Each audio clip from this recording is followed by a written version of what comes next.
Good afternoon and thank you for joining us. This is KTN Newsdesk. My name is Ian Wafula.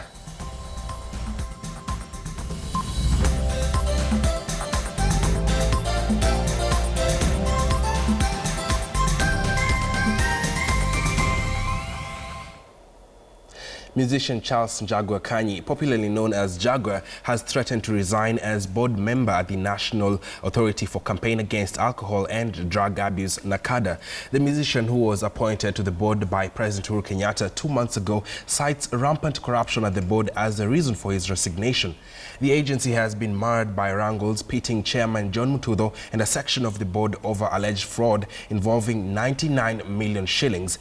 Jaguar now wants the CID, ESCC and Interior Cabinet Secretary to stop further loss of funds from the agency within the next 2 weeks. Failure to which he says he will resign. We have been singing that thing about rehabilitation kwa board, and we said we dispersed 99 million shillings, and we said instead of giving the money to the counties, kwa sababu hata the counties have pesa yenye wanaokota kwa lika, they are supposed to do something to the youths when wanakunywa na wale watu wako affected, but they decided to give the money to the counties. Na sisi tulikuwa tunasema we build our own rehabilitation center.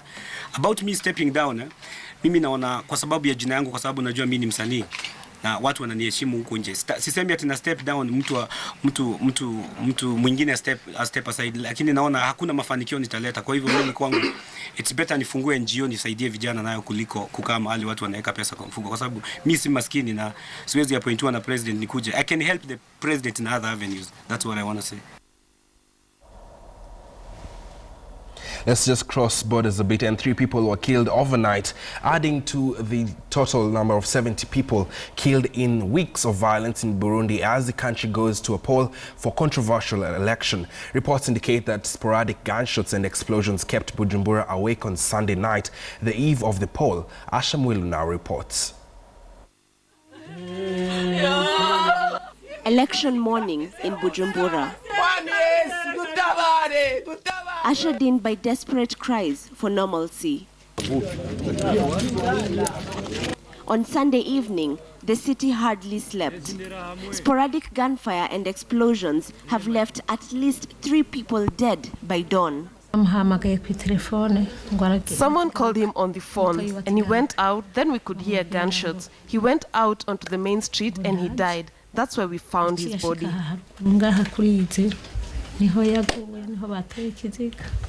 As the polls open up for the parliamentary and local elections, the Speaker of the Burundian Parliament fled the country over the weekend, claiming that his life was in danger. The chaos on Sunday night left electoral officials stranded, and in many areas, the polling stations were opened late. The streets are now a canvas of the people's emotions, with reports that only a handful of voters are trickling in to cast their vote. With President Pierre Nkurunziza insisting on a 3rd term amid criticism even from the African Union, it's feared that the violence will only get worse by the time the presidential poll is held. As June closes, more than 70 people lay dead from the pre-poll violence and thousands choosing to flee the country, hoping for a peaceful Burundi after the election. But with the parliamentary election kicking off in a tense mood, the world holds its breath as another African country faces a tumultuous test for democracy. Asham Wilu, KTN. We do hope that peace will prevail in our neighboring country. Elsewhere, South Sudan's President Salva Kiir traveled into Nairobi to meet President Uhuru Kenyatta over the crisis in his country. Salva Kiir met Kenyatta in State House, but the presidency would not disclose the exact agenda of the meeting. Uhuru has been mediating over the crisis in Africa's youngest nation, even hosting political detainees from rebel Riek Machar's side. South Sudan is currently facing one of the worst humanitarian crises in recent months. Last week, more than 38 people died from a cholera outbreak, with humanitarian workers battling to control the epidemic in displaced persons camp.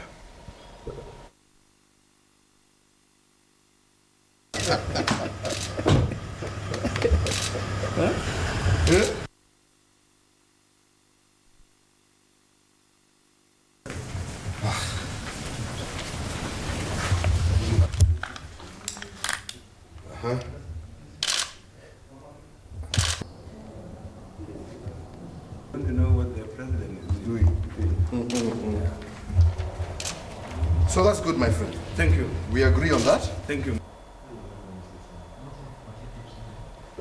And more than 200 youths from Mumias working in Kajiado County have lauded President Uhuru Kenyatta for the 1 billion shillings boost to resuscitate the ailing Mumias company.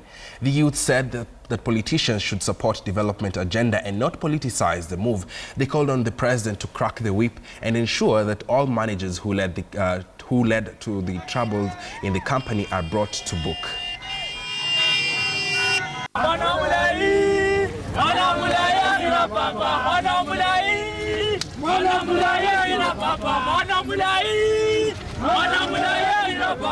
Those people, they must be held responsible. Wafungulie mashtaka na if possible wawekwe korokoroni ili hizo assets ambazo walilipa Mumias waweze kurudisha. Wale ambao wanasema kwamba ni mambo ya siasa, si mambo ya siasa. Ni mambo ya maendeleo na tunapenda mtu kama huyu wa maendeleo. Mtu ambaye anafanya kazi. Si mambo ya mdomo na siasa za duni. And 4 members of parliament from Meru County have criticized the intended move by one of their colleagues from Meru County to present a motion in parliament aimed at impeaching Education Cabinet Secretary Jacob Kaimenyi. The Education CS had differences with the Njuri Ncheke and the Meru Council of Elders, with claims that he supports one and disregards the other. People or the leaders of Meru County who are supporting the motion to remove Professor Kaimenyi, I think they are misguided. They do not know where they stand. And if we miss Professor Kaimenyi dismiss him from his docket of education, we are not sure that we are going to be appointed another person from Meru. Lakini ile ningemuomba hata yeye ni moja tu, angalie pia maneno hapa nyumbani. Kama ni maneno ya wasee, asiingilie maneno ya wasee. Kwa sababu hiyo naona ndio inamharibia sifa nyumbani. Kuingiliana na maneno ya Njuri, Njuri asane na Njuri, hata kama ni mzee wa Njuri, asane na hii maneno ya Njuri hapa nyumbani. Hata Kiraitu mwenyewe alikuwa minister. Hakuna watu wa Meru, hakuna wakati Njuri Ncheke ya Meru imekaa chini kusema Kiraitu amefanya makosa. Na tulikuwa tunajua alikuwa anafanya makosa mengi sana. Kwa hivyo tuheshimu watu wa viongozi wale wamechaguliwa Meru. Sisi kazi yetu ni kupigania wa Meru wapatikane wengi kwa serikali, sio kazi yetu kupigana wale wadogo hata mmoja atoke kwa nini. Elsewhere, hundreds of businesses in the Kapenguri township were destroyed by fire last night that raged for over 6 hours before the residents managed to extinguish it.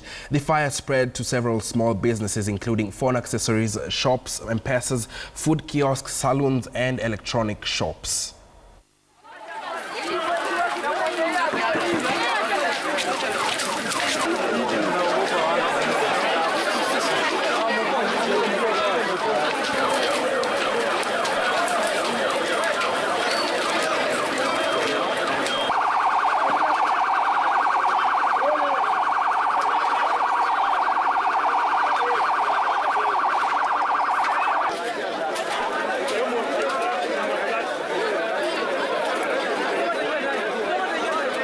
Sisi tuko na saluni za hapa ndani, tuko na manguo zote tumepoteza.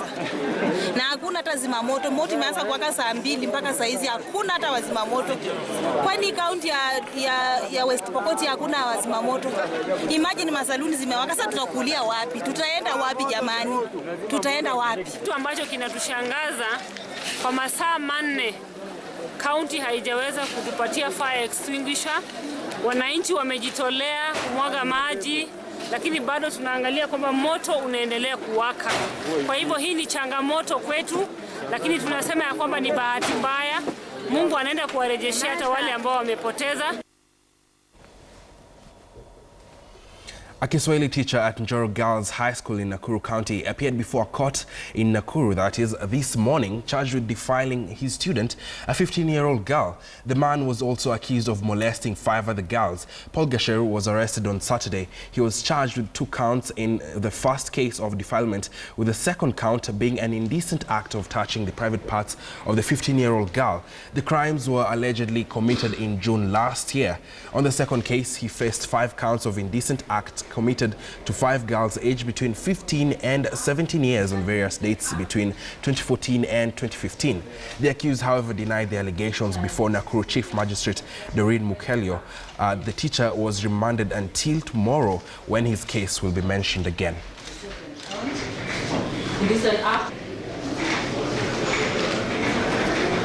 Plea of not guilty centered on all 5 counts. Yeah.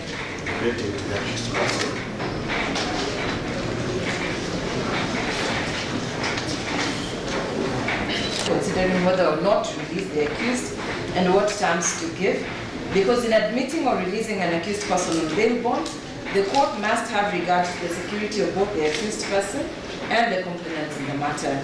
In this regard, the court directs the state prosecutor to establish or confirm the whereabouts of the complainants and their safety, as well as the safety considerations of the accused person. Mention this matter tomorrow. We are taking a short commercial break, but don't go too far. We'll be back with more news from the international scene and from our sports desk. Stay tuned. Welcome back. The Council of Governors is decrying the delay in the disbursement of funds to the counties. Kakamega Governor Wycliffe Oparanya says the money has been delayed for 2 months now. Last September, the Senate approved for cash disbursement by the National Treasury on monthly basis and not later than the 15th day of the month. Even if this money is released today or tomorrow, how can county governments use it? You are now forced to rebudget for this amount. And you know very well that our budgets should be finalized by 28th of June. So most of the county governments have already finalized their budget. And does fear and low self-esteem hinder women from challenging their male counterparts in policy making? Well, a women's lobby group in Kisii County believes this is true. Foundations for Women's Rights says women are not only intimidated during the political campaign period, but also when attempting to challenge policies at the county level. The group met women from Migori, Kisii and Nyamira counties to sensitize them on their right to seek elective positions and participate in policy making. We are being ignored in election because somebody can look at you physically and thinks that you cannot read. But I'm assuring you today, but even disabled people can lead since they are not disabled in their mind. We are disabled in physical, legs, arms, but in the real sense, in mind, in mental, we are not disabled. The women will be championing for the leadership of women. As we know, the not more than 2/3 gender principle is facing challenges in the implementation. And now women need to come out and seek elective positions, because what we have been seeing is a situation whereby we have nominations of women in order to meet the not more than 2/3 gender quota. But now because of the cultural barriers and the inferiority complex to some of our good men, they feel inferior when they elect women to leadership positions. I don't know why, but I feel it's important. There is stigma and intimidation because, like now in Kisii County, I have been in the assembly for 3 years now. But fun enough, I even don't have an office to operate from. Well, and that story brings us to a close this afternoon. Our Twitter handle is @KTN Kenya. Of course, we'd like to know what is happening around you, and we'd be glad to let the rest of the country know. My name is Ian Wafula. Enjoy the rest of your viewing.